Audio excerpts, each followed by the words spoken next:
Welcome to the ASI Pill.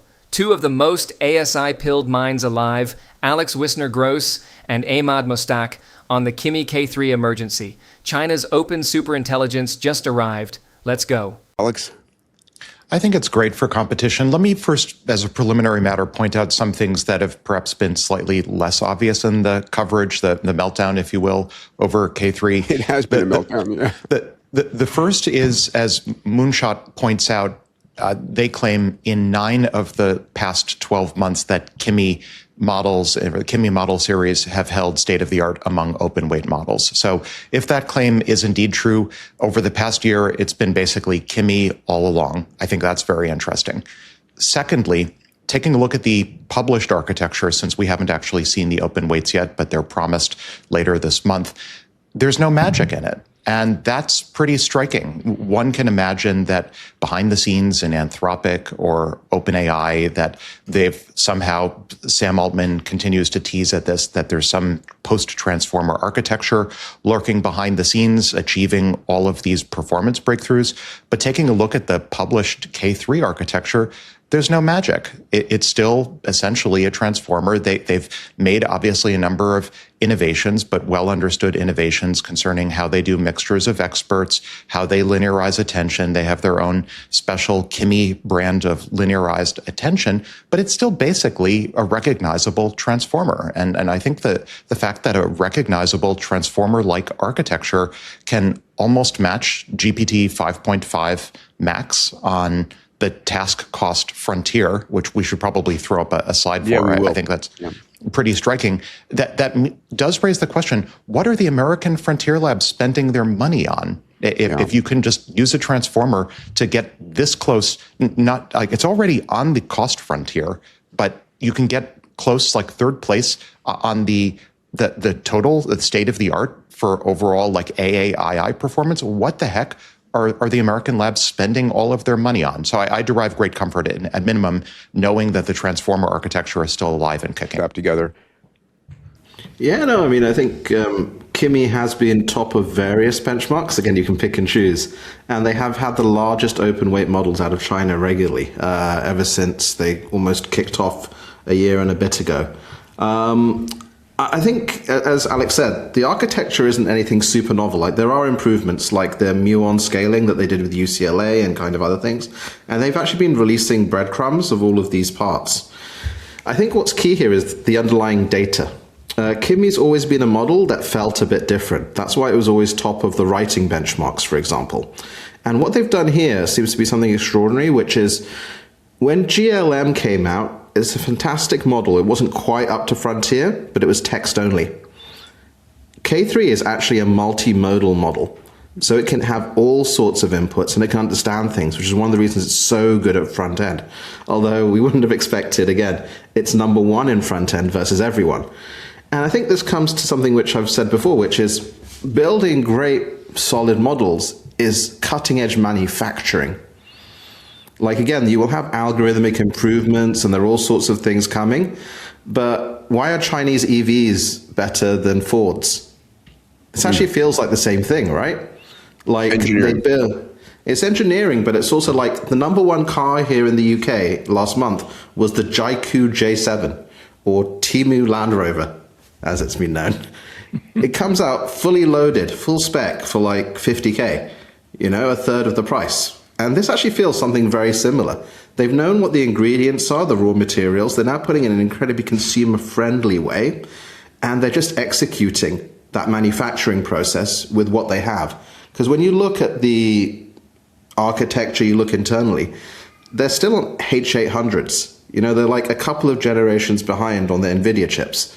But then they built it to take advantage of Huawei and Alibaba's next generation chips, which you can see by the static shapes and all sorts of other things as well. And they're just relentlessly going at the engineering and the usability, which is why the front end code, I think, is the one where they're standing out, because they were just like, how can we make it have the most amazing outputs? A personal website to a game to other things, whereas the US labs are maybe looking in other directions and focusing a little bit on different things. Yeah, I mean, one question real quick is, we've always talked about, do we need another breakthrough beyond LLMs to get to AGI? Does this give you comfort that we don't need another breakthrough to really move forward? Again, it all comes down to definition of AGI, right? Yeah, of course. Well, I think you have the base model here, right? But then you've got all these amazing harnesses that are coming out and the way that you're using the model to go back on itself. One of the things that's in the Kimi blog post is that it actually designed a chip for itself for its next generation. And it designed its own kernels for running as well. And so you move from this model weight to this whole ecosystem that the model itself builds. That feels AGI-ish, right? That feels like recursive self-improvement. That feels like the ability to learn and adapt new skills dynamically by changing itself. So I think for most definitions of AGI, we probably don't need something new. To optimize and make it super efficient, yeah, there are various ways. Even with what we know, it could be more efficient than what we have here. We don't have enough quite compute for it. And new architectures could push us even further. You could say attention is still all you need. We could throw up the AAII scatter plot, I think is probably the most constructive one. So this is from the Artificial Analysis Intelligence Index. And this is, of all of the charts at this point, this is my favorite one because this one actually shows the cost per task as defined by AAII versus performance frontier. So one can sort of mentally look at this for those who can't see it. We see the frontier as sort of a jagged frontier going from lower left to upper right, where in the upper right, we see maximum cost per task and maximum overall score is still Fable 5.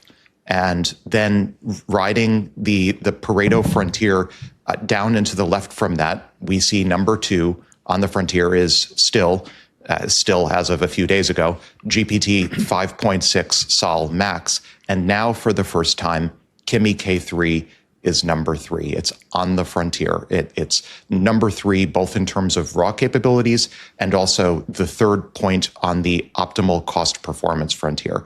And I think that's totally striking. We went from a world where, as we mentioned a couple pods ago, where there was this OpenAI Anthropic duopoly to now it's a free-for-all between Meta and SpaceX AI on the American side, joining the upper end of the Pareto frontier.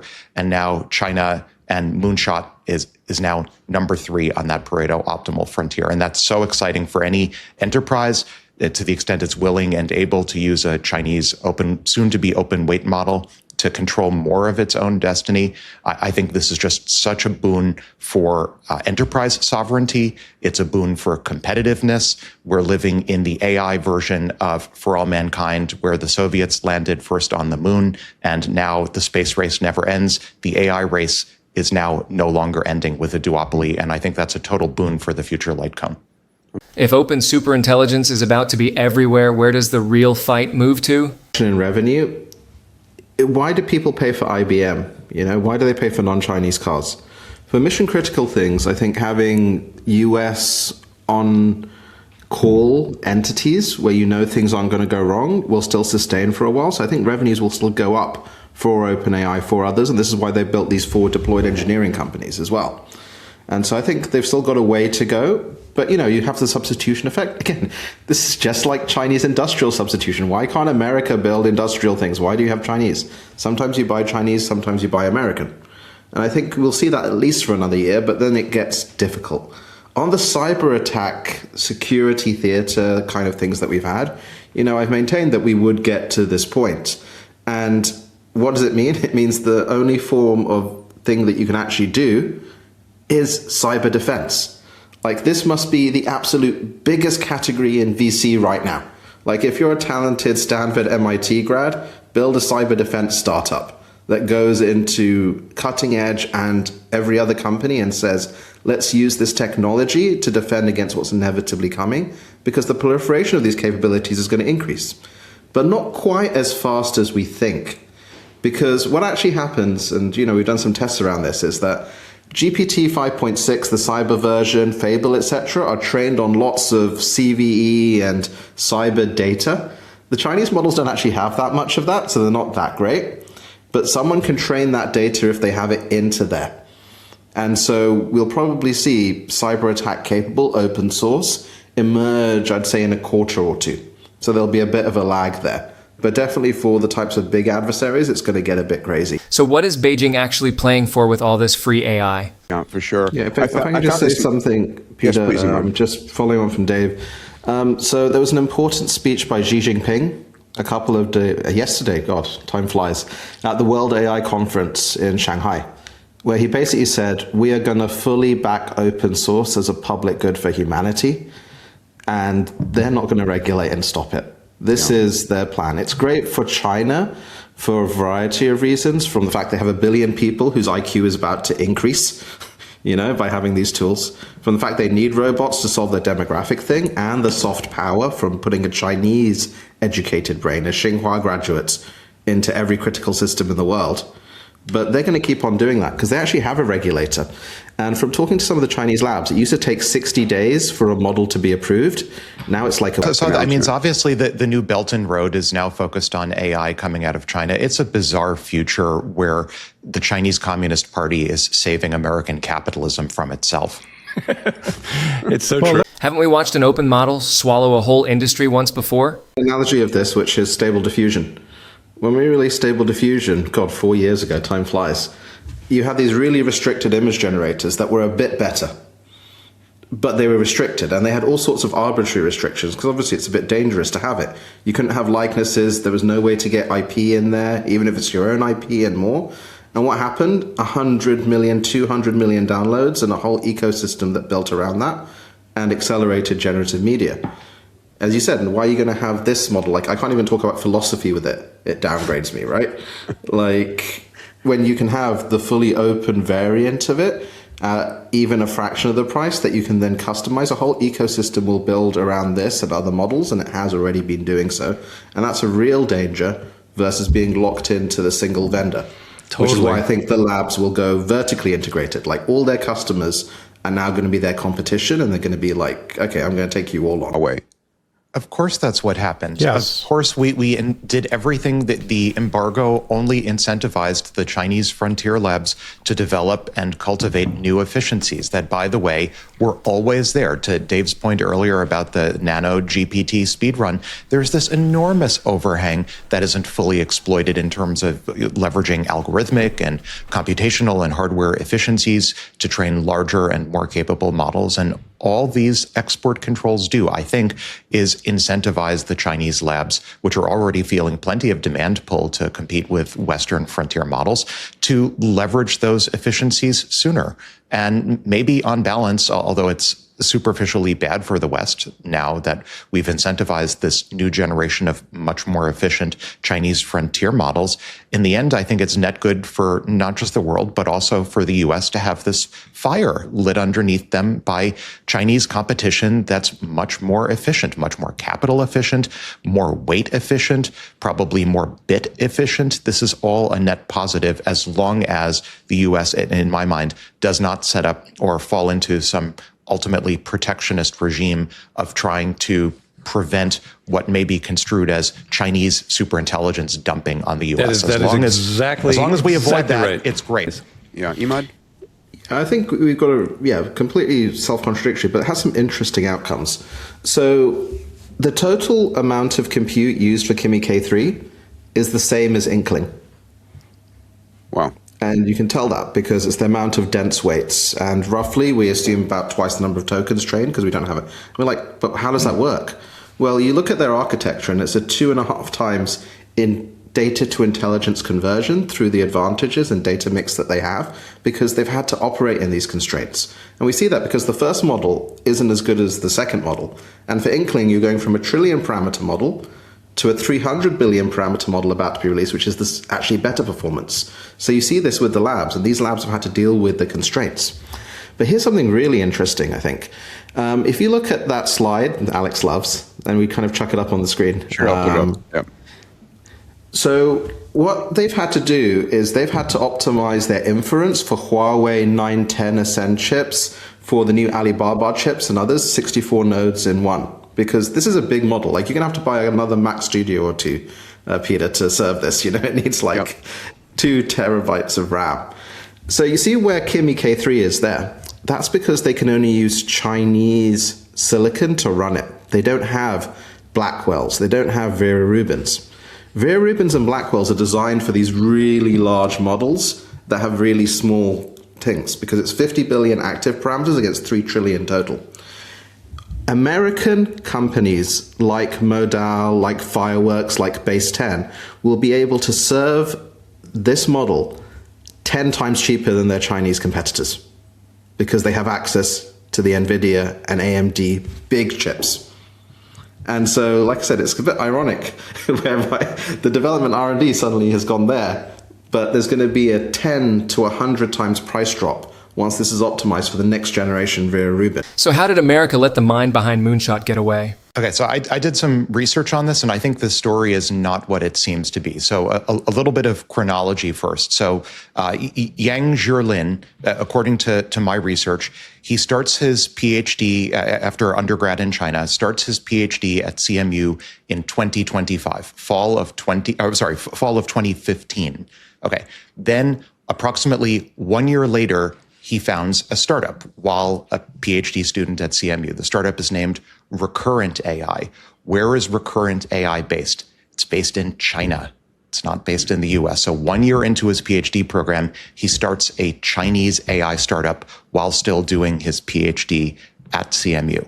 That's interesting, and that's a problem. This also runs counter this sort of a narrative violation for, oh, we wouldn't staple his visa or whatever, and then he goes back to China. No, actually, 1 year into his American PhD program, he starts a Chinese AI startup. Then he graduates in 2019, is my understanding. My understanding is he had offers from Google, Facebook, Huawei, and others upon graduation in 2019, but he goes back to China because that's where his startup, Recurrent AI, was actually incorporated a few years earlier. And so I don't think necessarily this is the case where either the US was unwilling to retain him, or even President Trump somehow through some policy was driving away this particularly talented Chinese grad. So if I can just give my 2 cents, yeah, right, I completely agree with it. And here's this crazy thing. The math and the numbers are all there. What is the value of a PhD staying in America? It's actually quantifiable, and there've been multiple studies on that. You know, Dave does a great job, obviously, of converting them into startups, into innovation. And then there's the other thing that shoots in the foot, which is American companies can't invest in Chinese companies because of regulations and other things as well. Some of them are Chinese, but look at the trouble that Benchmark got in for investing in Manus, for example. So I think it's kind of twofold, but I completely agree that if you've created or contributed to creating a valuable asset, most foreigners stay in America after they do their PhDs. But too many don't have a very direct path, despite the math proving that they will add value to the American economy. Not just people, but also to my earlier point, it's about where the startups get domiciled. There's an alternative world where he, through whatever immigration-oriented regs, was deterred from starting his first AI startup in China while still an American PhD, and we incentivized him to start Recurrent here in the US. And I think there's maybe an alternative counterfactual world where Recurrent was American, and then its arguably intellectual successor, which is Moonshot AI, also remained domiciled in the US, and then he followed his own startup to stay here. How fast is this really moving? Alex ran the curve. Peter, it gets better. If you take Suhail's list of frontier models and the dates, and you regress an exponential curve to the predicted frequency or time period between model releases, which I did just as an exercise, you find that at the present rate, we're going to get to daily frontier model releases by wait for it, January. By January, we're going to see daily new frontier model releases if this exponential trend continues, which basically implies continuous versioning. So yeah. I guess the question is, what does that really mean, right? What does it mean to have a new release if it's a continuous process? I mean, maybe it means that we'll have to do our daily Moonshots episodes about something other than point releases from the Frontier Labs. We'll need something new to talk about because it'll just be updated behind the background. Continual benchmarks. Now Alex and Emad go down the rabbit hole. How small can we shrink a mind before physics says stop? Yeah, this is one of Dave's favorite topics, quantization, right? And Prism ML and actually Tencent, which I'll talk about in a second, have had massive advances in being able to take a model that's been trained in a 16-bit architecture or an 8-bit architecture, like Kimi is basically 8-bit, 4-bit, and take it down to ternary, which is 3 bits of information, or binary. So 1.56, yeah, so 3 values. You geeks. This is really important. Accuracy counts. Pay close attention, geeks, because this is a really important topic. Well, this is, again, the accuracy thing. So what Prism ML managed to do is they managed to get the model down to ternary, which basically means, I think it was 6 gigabytes for the model. This 27B model, which is really performant. I think it's basically GPT-5 class from memory. Wow. With a 5% drop in accuracy, they managed to get it down to 6 gigabytes. And with a 15% drop in accuracy, down to 4 gigabytes. And you can get the accuracy back, too, by expanding the size of the network a little bit. Sorry, Emad. There are various things you can do. Yeah. And so this is a big deal because it means you have 110-20 IQ buddy that can work on your smartphone. Again, if without an internet connection. Without an internet connection. It's smaller than a video game. You literally have this level of intelligence in your pocket all the time. But is it live? It's live. You can download the weights right now. You can run it on your smartphone. Exactly. There you go. But this is the super interesting thing. When you reduce the bits, it also increases the speed. So from 16 bits down to 3 bits, it's a 5 times improvement in the speed. And there's another article or another release, which is Tencent's latest model. And this is actually the old Wizard LM team who had to leave Microsoft because Microsoft wouldn't give them compute. It's very ironic. They managed to get binary compression, so taking it all the way down for their High 3 model. So it's now the best on a GGX Spark or a big MacBook to take a 300 billion parameter model, the size of the new model that's coming out of Inkling, to work on binary with a 5% drop in performance. Wow. Yeah. And so now I'm going to... Sorry. homily, Peter, on that. So this is something I think about quite a bit. So the most quantized bonsai model that we were just talking about, I think, is approximately 1 1.125 effective bits per weight. But you could ask the question, is 1 bit per weight the limit? And the answer is no. We can go below 1 effective bit per weight. How do we do that? We do that with sparsity and quantization and low rank factorization. And by the way, that's what we're starting to see from some of the labs, in particular, like Samsung. For obvious reasons, Samsung wants to be able to host highly capable frontier class models on their own edge devices like smartphones. Just in the past 2 months, Samsung published a model called NanoQuant that breaks the 1 effective bit per weight barrier. So it's sub 1 bit, which I think we're going to be talking quite a bit more about in the future, using a variety of tools. And so this is my extrapolation episode. I went through the exercise of extrapolating frontier quantization out, and naive extrapolation finds that sub 1 bit quantization is going to go mainstream sometime in the next year. Yeah. So, sorry, please. Go ahead. Yeah, so if you look at what NVIDIA did with their last Nematron series, they took the big model and they actually distilled it with logits, as they're called, down to a smaller dense model. What's the difference between a 27 billion parameter dense model and these really big sparse ones?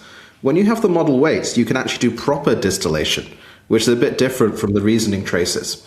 And so what you're going to see is models like Kimi get distilled down to perfect data sets for smaller models that'll be trained 4-bit and then cast down to ternary or binary or even lower in terms of the bit weights. And when you actually look at Quen Max versus Quen 27B, you can actually extrapolate what the sizes of these models will be as you move dense and you go through the whole process. You end up with a model that works on 16 gigabytes of RAM by the end of next year that is the level of Kimi K3. And you can even extract all the knowledge out of Kimi K3 because it will be open source. And it could go even one step further. When you get down to ternary or binary, actually ternary is better for many things. You could build custom photonic silicon or even etch onto the silicon itself. The 0 is just it doesn't have a path on it. So you can etch the model weights once they're good enough. And that leads to an actual increase in the total speed, and you don't need to use the smaller silicon anymore.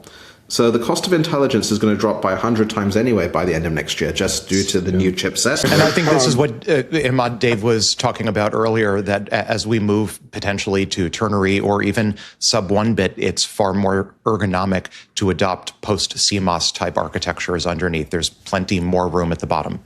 Yeah, and to answer Peter's question. My bet there is 0.78 will be the bottom. So I'm going to put that as a marker today. Here is the one that should keep us all up at night. What happens when the machines forecast humanity better than humanity can?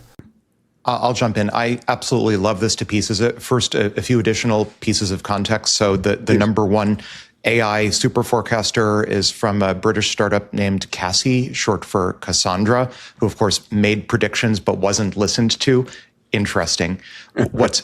Is founded by a British intelligence officer who served in Afghanistan and then advised the British government, and then formed this in part inspired by super forecasters. What I think is really interesting, though, we've spoken when we've talked about these sorts of stories in the past about Isaac Asimov's psychohistory and other riffs. I want to try a new riff here, which is an interesting thought experiment.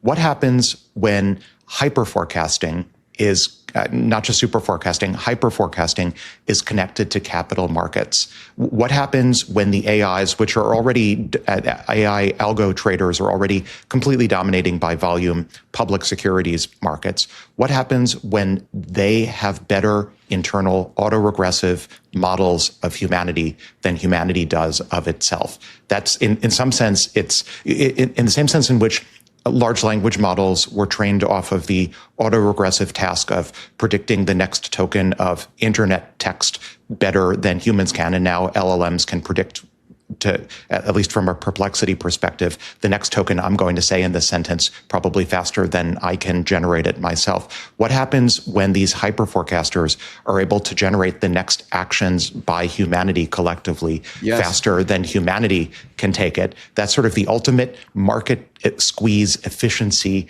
outcome, where literally, I think capital markets will be where this is maximally interesting, where the prediction is actually preemptively shaping the action of the market. And I think those who were so dismissive of the efficient market hypothesis, I think the EMH is going to be crowned king of the capital markets once hyper forecasters like this are ultimately plugged in, which seemingly is imminent. In any company and any government.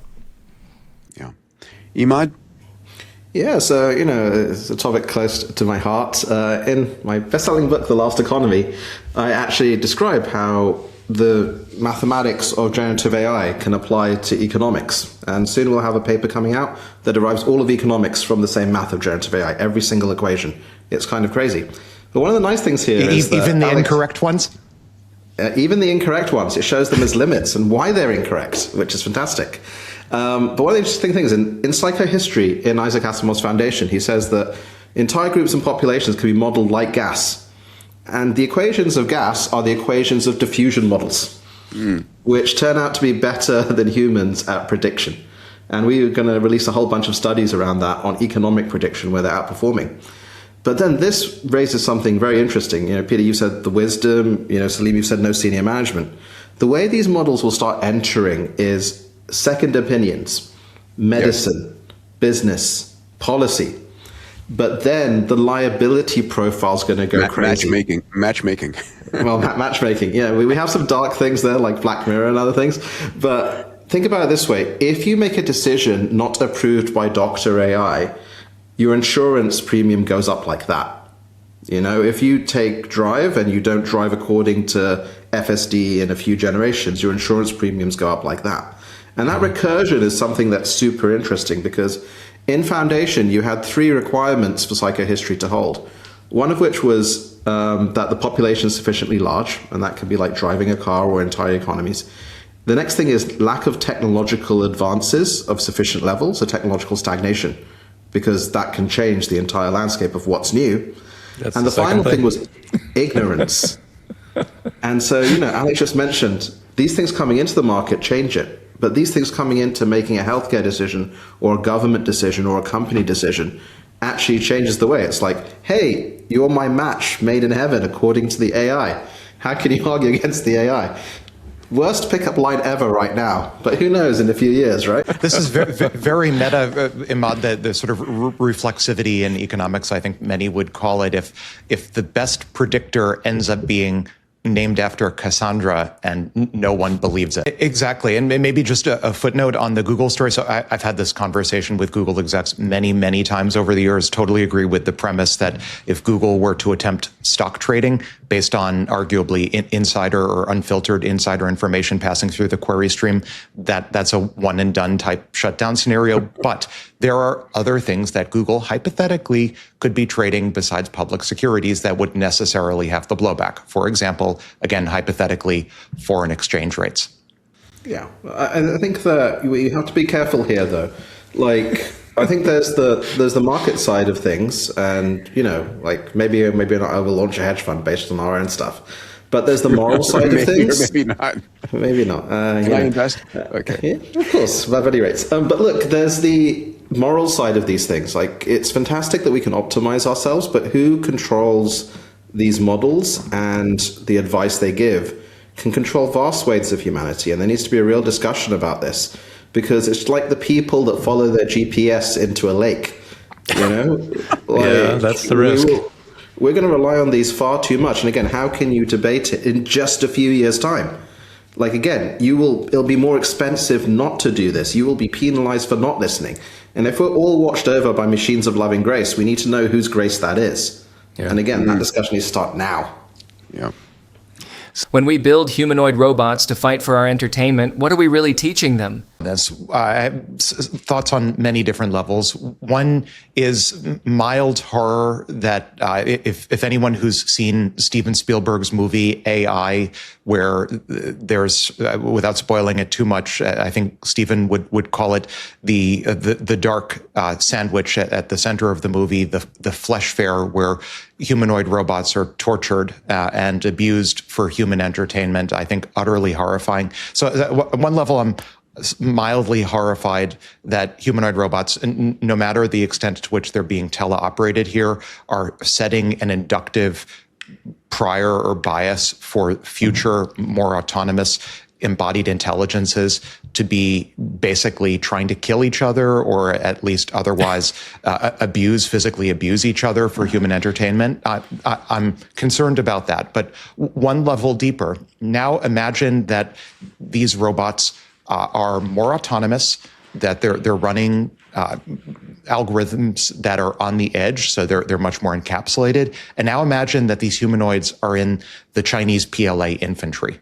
Yeah. Because I think that's the future that we are almost certain to find ourselves in. The West needs to catch up in humanoids. That's why I've supported Pro-RL, which, Peter, you were gesturing at, which ran the first humanoid robot mini marathon in America in the Boston seaport a number of months ago. The West which you helped organize, right? Correct. Yeah. So the West needs something like this, hopefully less violent and more economically productive. I'd love to see people cheering on humanoid robots competing to iron clothing or perform some economically productive task and not just kicking each other's heads off. But you prefer the humans to be doing that in the MMA matches. I prefer no one to be doing it. I'm not a fan of MMA. I think it's destructive to humans, and I worry about the message that we're sending to the future light cone by having robots doing it instead of humans. I'd rather see people in a cage competing, if they must compete at all, to do something that's positive sum, not negative. Whatever form it takes. Yeah, I think that these robots are a little bit different, though. Like, I think probably you'll first see the real steel type teleoperated robots, because robots can't actually respond fast enough. If you look at the latency of a VLA model, like, this is impressive from some pre-operated flying kicks, but why aren't they doing Kung Fu? When will robots do Kung Fu? That's when you move to things like etch silicon, when you move to teleoperation, and I think that'll be the next stage that comes next year. But I think there's a bigger issue that I have with this, although I love fighting robots and I can't wait to see Gundams and all that. These robots are Engine AI T800s. They weigh about 70 kilograms and they punch 4 times harder than Mike Tyson. Yeah. So they could legitimately kill someone, us fleshy humans. Robots like that should not be allowed on the streets, and there's no regulation against that. Like, again, they could be in the PLA, People's Liberation Army, or whatever, but Robots are about to enter our household. I mean, who here has a 1X robot on order? You know, like, come on, it's coming. They will be walking around very soon. And we need to have regulations about safety of what the torques are on these things, of how they operate and others, because they represent a real threat to individuals because they are machinery. Yes. Then beyond that, you will have the embodiment and others, and we need to have the discussion of what that looks like when they are autonomous, because these things are delivering themselves by pushing a button on the door, you know, like ringing your doorbell. And the final thing is, Unitree has only made 11,000 robots, humanoids, total. We are literally at the very start of this.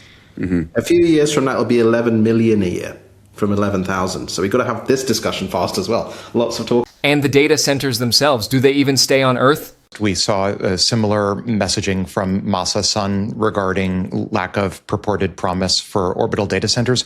Remember, OpenAI has retreated from its own data centers.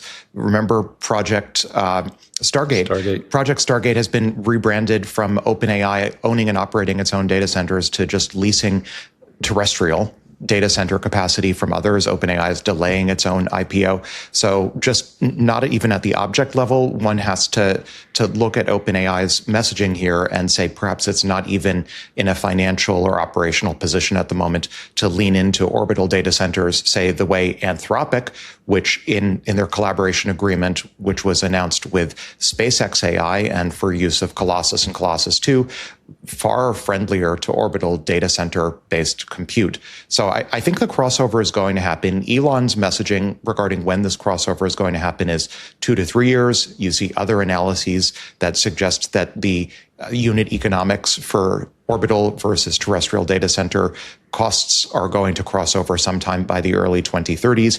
I'm not sure which is the case, but either way, I think there is an obvious conflict of interest. And just as we were discussing with Philip Johnston, barring some surprising left turn, I expect that OpenAI's tune is very conveniently going to change on ODCs sometime in the next 2 to 3 years, right on time. And of course, Elon's response to this is, Because I think if you're serious about spending intelligence with what we know, you have to have a space play. OpenAI is going to buy like Planet Labs or something like that, you know, like then the tune will change. So if Washington cannot beat an open model, does it just outlaw it? It can effectively be, this is not prescriptive and I'm not a fan of this policy, but I think it can effectively be shut down by requiring that every public corporation disclose any use of Chinese open weight models and subjecting them to scrutiny. As we were going to air, the latest, we talked in the last pod about Demis's proposal to create a FINRA-like entity that would regulate the frontier. Well, guess what? The reports are that the present administration is actually running with a proposal like that and is planning to, or at least exploring, creating a FINRA-like agency to regulate frontier AI that would live under the SEC, because the SEC already has statutory authority to operate FINRA-like industry-advised and funded entities. So it's a natural place from self-regulated organizations. Yeah, self-regulated governance, aka regulatory capture cartels, under the SEC.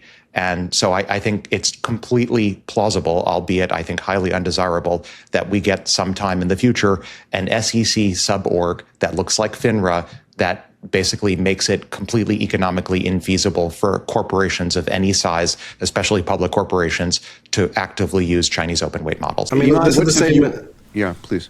This is the same as denying Americans cheap insulin. I mean, it's, again, regulatory capture, right? Like, why can't you have generics? Because, again, you have the regulatory capture point. There's Operation, I think they're calling it Gold Eagle, to approve access to frontier models. You will have anti-token laundering regulations. You will have know your prompter regulations. Like, the US government's, I think, realized that this technology is about to break through. And I think that they're a lot more worried about it than China is. You know, like China, again, you look at that Xi Jinping speech, I would urge everyone to kind of check it out. They're like full on open source, we're going to do this. America doesn't know what it's going to do, but as you said, there's a real chance that they might hobble American capitalism, and oddly, China's encouraging capitalism. So should America block the next Kimi or become the arsenal of freedom instead? I'll say something new. So the question 6 asks, should the U.S. move to block loading the weights of the next Kimi release onto Hugging Face?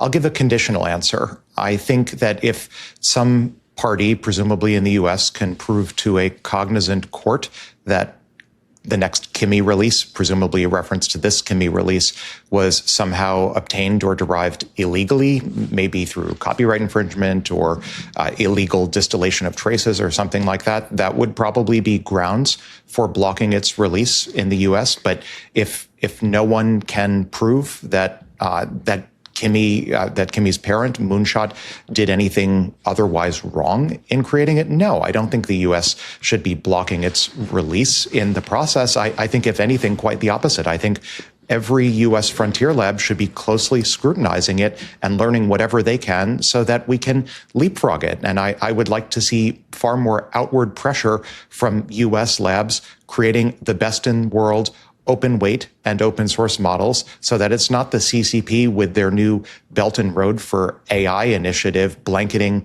the world. Some would even say dumping superintelligence on the rest of the world, or the so-called global South. It should be the US, the cannon of freedom, the arsenal of freedom. That's also the arsenal of superintelligence, showering the rest of the world with open weight and open source superintelligence, not China. After all of this, what are Alex and Emad actually racing toward? With you. I'm so focused at this point on literally solving everything. I'll say large swaths of the sciences at this point, I'm convinced, are so thoroughly cooked. More to come on that subject. Peter, you and I wrote Solve Everything about it, but now it's actually coming true. I'm excited. You're going to be... That was the ASI Pill, a special with Alex and Emad, sub-1-bit minds, forecasters loose in the markets, robots at the door. The exponential is here, and we, the ASI Pilled, keep watching the curves.